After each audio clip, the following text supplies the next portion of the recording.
kelurahan, maka komponen itu tidak boleh menjadi komponen aksesoris yang harus terbuka, di mana masyarakat bisa mengaksesnya langsung terhadap pemerintah. Kerangka berpikir material digital adalah bukan kerangka aksesoris, tetapi kerangka transparansi di era digital yang harus dilakukan oleh kita bersama. Kemudian yang ketiga, pinter. Maka prioritas yang ketiga adalah pinter. Pinter adalah sebuah kerangka manusia yang melahirkan watak bahwa dia memiliki kecermatan intelektual. Maka dia memiliki kemampuan membaca, dia memiliki kemampuan menulis dengan baik. Maka kita harus melakukan evaluasi otokritik terhadap problem yang terjadi di Jawa Barat. Kalau ada anak SMP yang tidak berhitung, kalau ada anak SMP yang tidak bisa membaca, kalau ada anak SMA yang tidak ngerti matematika dasar, mereka nanti tergopoh-gopoh ketika memasuki dunia industri, mereka tergopoh ketika memasuki dunia pekerjaan, mereka memiliki ketahanan fisik yang lemah ketika memasuki TNI, Polri. Maka ini adalah piranti harus segera dibenahi. Pemerintah yang baik adalah pemerintah yang berani melakukan evaluasi terhadap seluruh kekurangan-kekurangan yang dimiliki. Yang kelima adalah singer. Singer artinya manusia yang mau bangun pagi. Singer artinya manusia yang mau berlari cepat. Singer artinya manusia yang mau berjalan lebih cepat dari orang lain. Kelemahan bangsa kita adalah, kelemahan warga Jawa Barat, dia pinter tapi dia pemalas. Dia pinter tetapi dia lemah. Dia pinter tapi dia tidak mau berkompetisi. Maka cager, bager, bener, singer, pinter adalah sebuah kerangka berpikir tentang kesempurnaan manusia. Maka manusia itu disebutlah manusia Indonesia seutuhnya.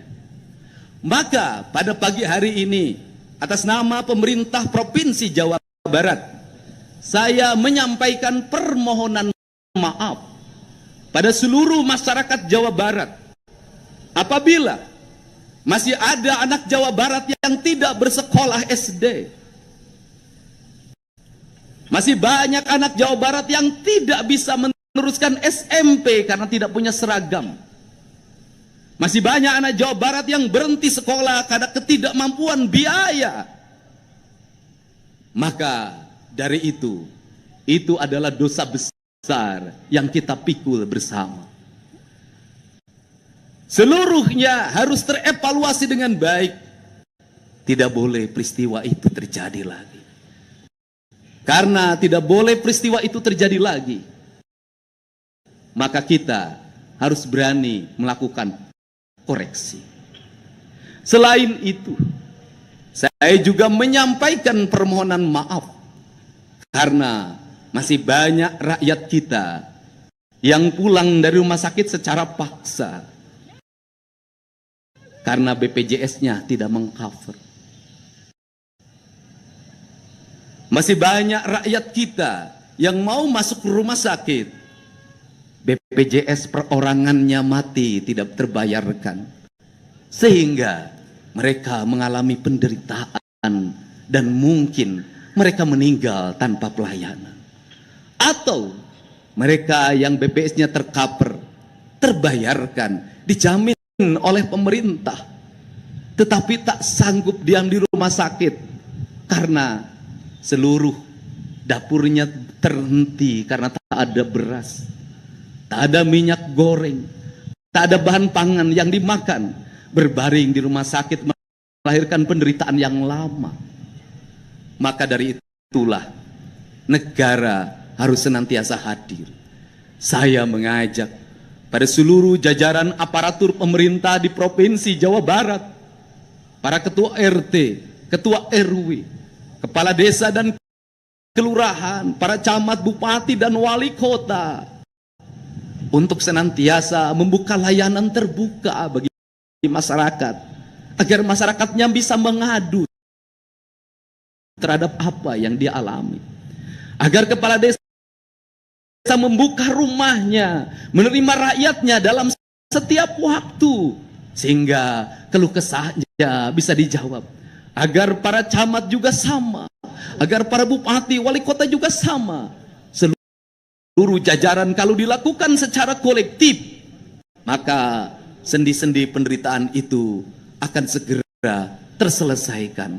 Maka tugas kita meneruskan kemerdekaan yang dititipkan oleh leluhur bangsa kita, yang dititipkan oleh para pahlawan negara kita, yang telah mengorbankan darahnya, cucuran air matanya, keluarganya, menghabiskan masa hidupnya hanya untuk berkata merdeka bagi bangsanya.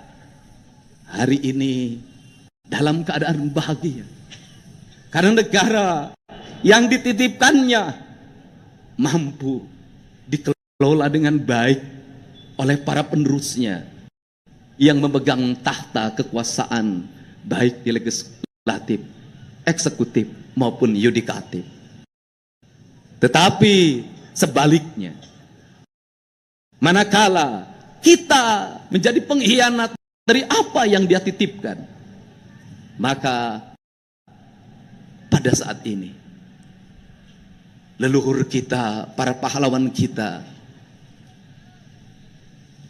mengalami kesedihan dan kepedihan yang tiada tara. Kenapa? Apa yang dicita-citakan, apa yang dikorbankan menjadi kesia-siaan karena penerusnya tak mampu mewujudkan seluruh gagasan dan pikirannya. Semoga kita semua, termasuk yang paling utama diri saya, menjadi manusia yang tersadarkan, manusia yang tercerahkan bahwa jabatan yang diemban bukanlah warisan, tetapi titipan yang harus dikelola secara sempurna demi kemakmuran, kemajuan rakyat. Saya ucapkan selamat Hari Kemerdekaan Republik Indonesia yang ke-80. Dirgahayu Negara Kesatuan Republik Indonesia. Sekali merdeka, tetap merdeka. Assalamualaikum warahmatullahi wabarakatuh.